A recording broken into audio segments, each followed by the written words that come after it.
that last part. We did. I mean, I called Adam because we needed to come up with different characters. We couldn't be Southern. That would just be the same thing.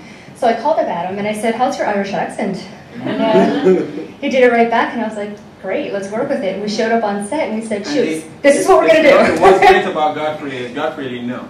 He had no idea. No idea. So we finished shooting and two of them walk up to him because they came to me and say, well, can you talk to Godfrey? I said, go talk to him. He's a good guy. So they walk up to him and say, can we do Irish accent? He said, I'm like, hey. He was phenomenal. I mean, he was great and he worked with us and I think it adds a whole new dimension to the film because you just see the end and you go, oh my God, not again.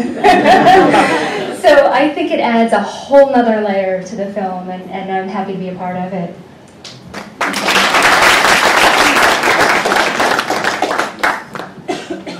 Hi everybody, I'm Adam. Chooks told me he was Norwegian, which is weird.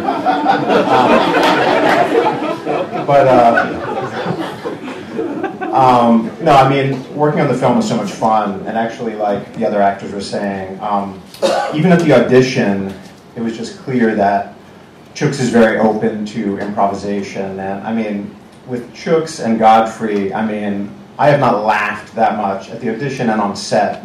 It was just so much fun.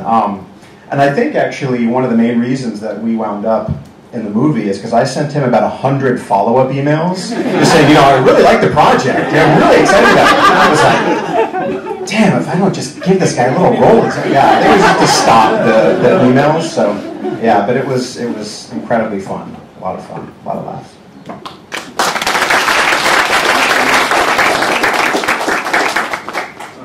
Okay, any more questions from you guys?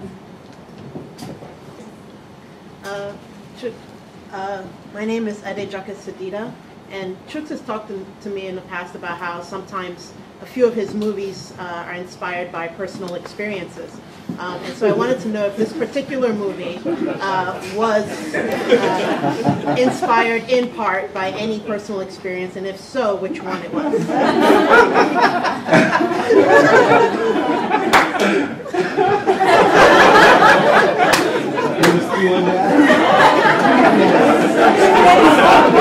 Five minutes later.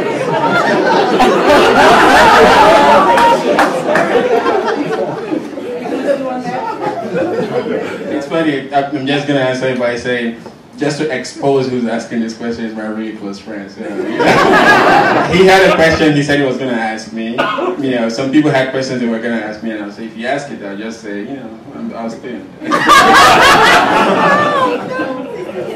Well, actually, to be open, when I write, I kind of take an architectural approach again. An architect sees a site, listens to the client, and he kind of wants to go with it. If the client says he wants 5 rooms on the floor plan, the site is linear, and he's trying to squeeze 5 rooms, and it's not working, maybe it shouldn't be 5 rooms, maybe it should be 4. Then he does 4 rooms and shows the client.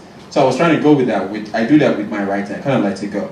If I'm going through something and it's getting in there, it will go. I can't go back and tell you, oh, this is why I write this, because I don't try to be vindictive or say, hit people over the head with something. I just went with it. I don't know exactly if there's one experience that, right.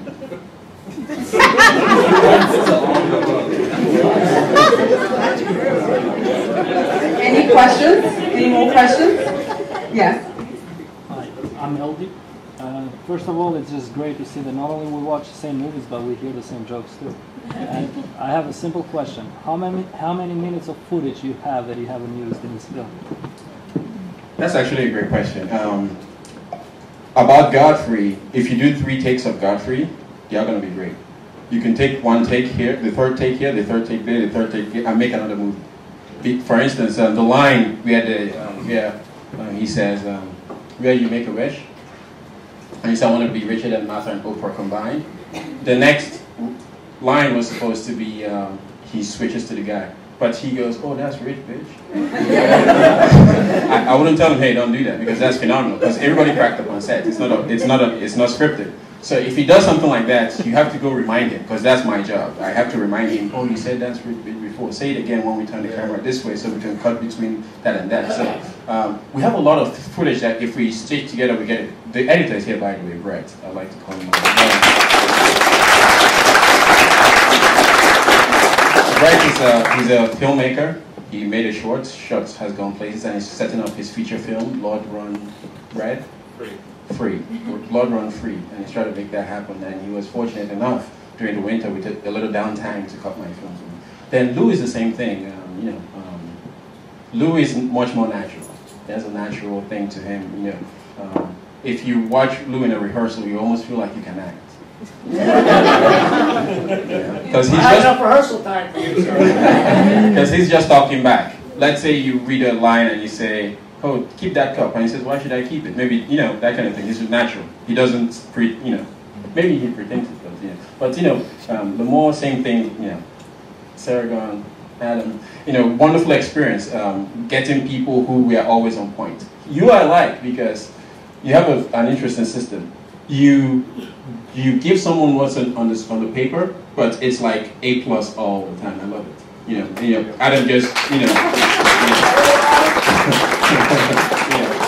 because the reason why I'm saying this, you guys probably won't get it. He was the man for a while during the audition. He auditioned the entire lines. So for him to rise above close to 200 people, is a testament.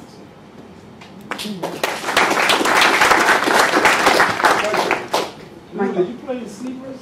What was that? Sleepers. Did you play in a movie called Sleepers? Sleepers, no. No. And I'm still pissed about it, too. We have a question in the back. Go. Namdi, this is for Chooks. Do you have any director influences? You want alphabetical order? I'll probably just name my favorites and go up. Billy Wilder, Stanley Kubrick, Martin Scorsese, the Coen brothers. I like the Mexican guy. Yeah, three of them. The three amigos. Inarritu, Cuarón. Thank you so much. Nice. James Lipton in the front row. and so on and so forth. Work kind of seep into my stuff. But again, I just discovered something in trying to write my feature film. I almost want to steer away from that. Because there is a Quentin Tarantino influence to filmmakers of our generation. I want to run away from that as far as possible. Not because he's not brilliant, but he's so distinct that.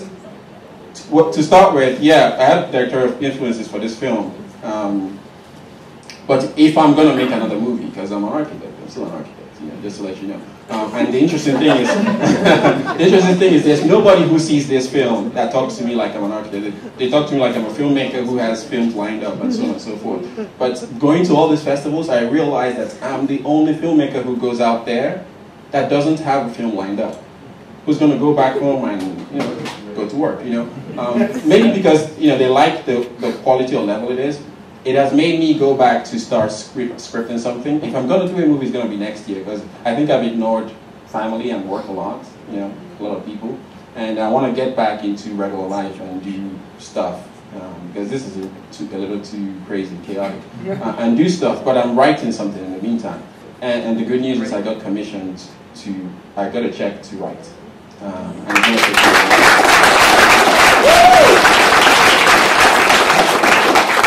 Congratulations, yes.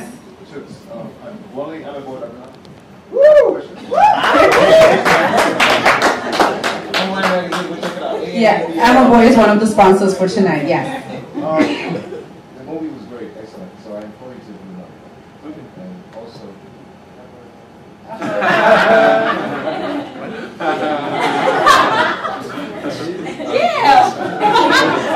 The more jogging scenes. We'll try to make time, maybe around at 10, so people can get autograph from me. Okay. He has to run, and we'll do Okay, so any more?